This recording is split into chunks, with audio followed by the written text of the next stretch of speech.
Hey guys, what is up? NFL Weekly back to you again. And today's episode is focused on the question, is the Seattle Seahawks season over? Is it? Is it over? A lot of people saying it's over. The loss to Atlanta really seals the deal, represents the true lack of talent on the defense, and the backfield is completely lost.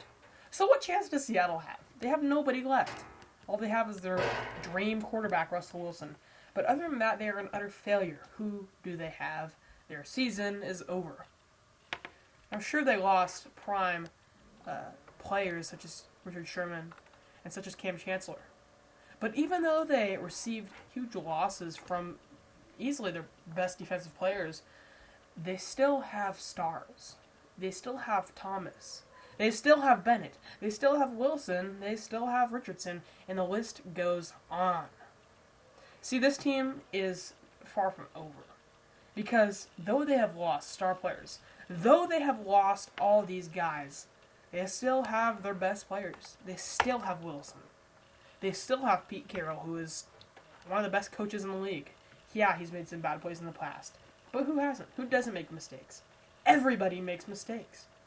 See, Seattle's on a track to maybe not have the same defense they've had in the past, but their offense is obviously getting better. And though the dust is rising, though the path is unclear, when this dust settles, you're going to see a bright offensive Seattle team. And you're going to see a team that knows how to win games, and they're going to get themselves into the playoffs because this team knows better. They are experienced, and even though they missed many key defensive players, they still have Pete Carroll, they still have Schneider, they still have these guys that know how to play, and they've still got really an outstanding lineup because of the talent that they have.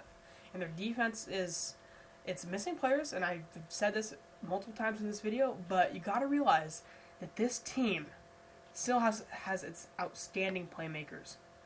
And if this team even finds any hint of running game, if Chris Carson comes back, if somehow Eddie Lacy can get through, and if Russell Wilson keeps it up, he always gets hot later in the season anyways.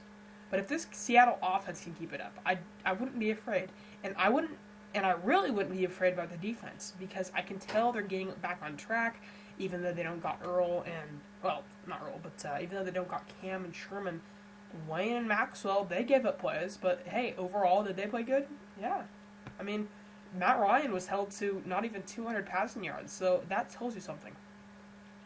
I am not afraid of Seattle. I'm not afraid that I know that Seattle will make it to the playoffs. I know it. And I've been watching NFL teams the whole season. I've been watching everything. And I tell you something. When you have a team that is this talented and has this much experience in the past, it's on the run. Do you remember the Patriots back in early 2000s when they lost Super Bowls, won Super Bowls, but also lost Super Bowls against the New York Giants, and it seemed like they were still a great team, but they didn't have what it took to get back? Look at where they got. They went back to Seattle, beat Seattle, and then, of course, went to the Falcons. So it's just kind of like that, though, where Seattle has a chance. So, like I said in the beginning, is their window closed? With a firm answer, I will say no. Because, once again, if you have Wilson, if you have Pete Carroll, and if you have Schneider, and you have this epic lineup, all in all, you're on the path to success.